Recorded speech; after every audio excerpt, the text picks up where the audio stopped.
everyone! In this video, I have building tips to build better houses in Bloxburg, so let's get right into it. Also, just a quick announcement, I have some new Roblox UGC items out now. Feel free to check them out with the link on the screen or in the comments. Anyway, back to the video.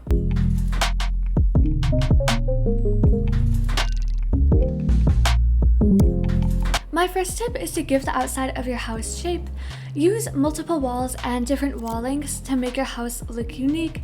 I would recommend wall lengths of around 2 to 6 squares, or you could do like 1 square if you're doing like a sort of pillar thing like I'm doing here. If your walls are too long, it will basically just look like a box and just not super cute. I'm also building my own house on a hill to add some extra landscaping. I would recommend this if you want to spice up your house a bit.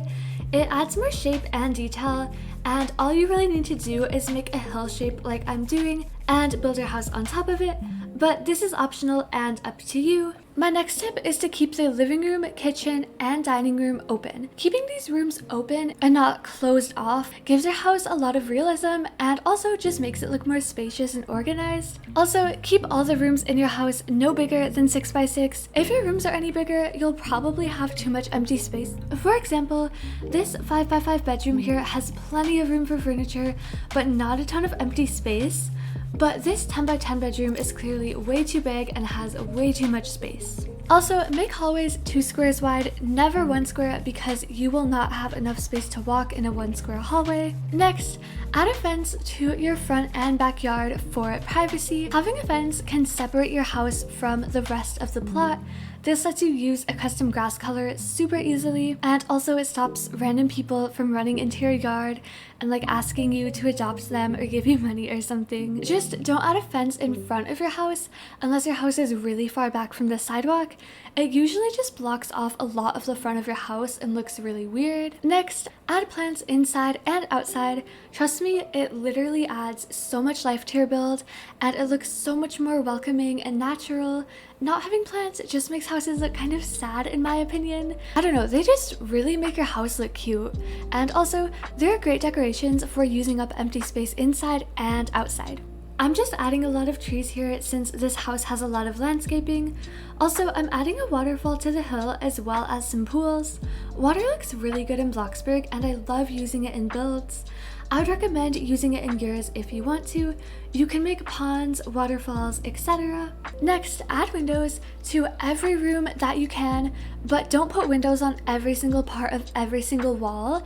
Windows bring a lot of light into your build and they really make your house look not like a prison. Just don't add them to every single part of every wall or your house will just look like it's made of glass. I'm also adding a few structurals to this window to make it look more custom too. You can do this if you want. It makes your house stand out a bit more.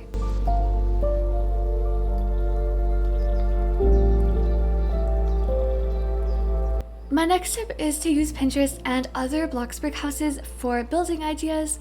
Pinterest has endless ideas and they're just so much better than Googling ideas. These houses are literally so adorable. You can also get layout ideas, color ideas, room ideas, and more from Pinterest too. Bloxburg houses are also great for inspiration. However, don't copy or recreate any build exactly. Always add your own touch to builds so you're actually improving your own building. You'll get a lot better at making your own original houses and you won't have to copy someone else this way. Next, make the interior the same theme as the exterior. I see so many houses with an amazing exterior, but then the interior is for some reason like a different theme and it honestly just ruins the house. It looks so much better and more put together if you just keep the interior and exterior the same with the colors and the theme. If you want to do a different theme, you can always build a different house, but just keep them the same for the same house. Next, use consistent colors throughout your build. Make sure your colors look good with each other and have a theme. You can get inspiration from Pinterest if you want some color theme ideas. And also, don't overuse any specific color, especially linen. Having a bit of a variety of colors makes your build look way better instead of just using one. This is the color theme I'm using in this house, and as you can see, the colors go really well together. Also, use a variety of textures throughout your build. Having different textures adds so much detail and creativity to your house. Don't overuse the plastic texture either. It's really easy to always use plastic because it looks good, but different textures really do improve your house. Some of my favorite textures are concrete, sand, plaster, bricks, wood, and marble. Feel free to comment any textures that you would recommend as well. Next, use different grid sizes when you need to.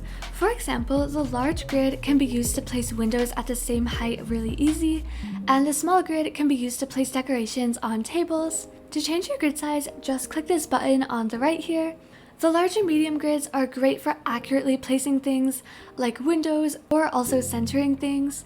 The small grid is better for placing items with more precision and detail. You don't need advanced placing to use the small grid, and the small grid lets you place things a lot more freely. Also, fill up empty space. If your house looks plain and empty, it probably just needs some decoration and furniture. Try adding books, plants, seating areas, offices, paintings, and mirrors to use up empty space if you need to. You don't need to overclutter your build, but do have some decoration so it isn't empty. Next, use building hacks and custom decorations. Having some custom stuff in your build adds so much originality. You can recreate building hacks from YouTube or make your own. You might be surprised at how much you can make custom in Bloxburg now.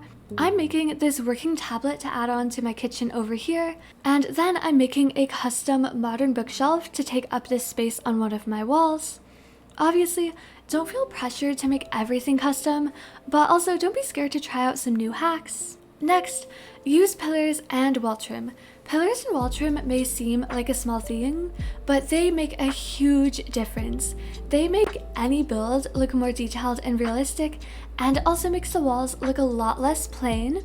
As you can see, with pillars and wall trim, my build looks a lot more detailed, and it really is a huge difference from before. I would recommend the wall trim on the left for suburban themed houses and the wall trim on the right for modern houses, but the wall trim on the right can really fit with any house at all. My last tip is to work every day so you have enough money to build. This isn't building directly, but it seriously helps with your building. The more money you make, the less often you'll have to work in the middle of building, which can be so demotivating. Try to also set a budget for your builds so you don't have to worry about that. Also, the more money you have, the more you can do with your builds, and you can add more to them and make bigger houses. While working is super important, you don't have to be rich to make a really good house. You really just need a decent amount of money, like around 50k. I do have full videos on how to get money fast in Bloxburg if you're interested in watching those. Feel free to check those out if you want to.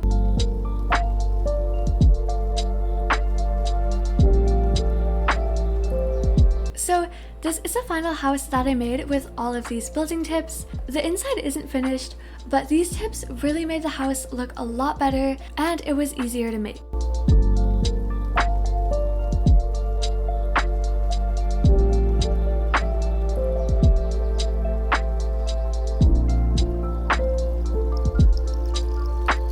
Anyway, that is going to be all for this video. I hope you found this helpful. Thank you so much for watching, and I'll see you guys next time.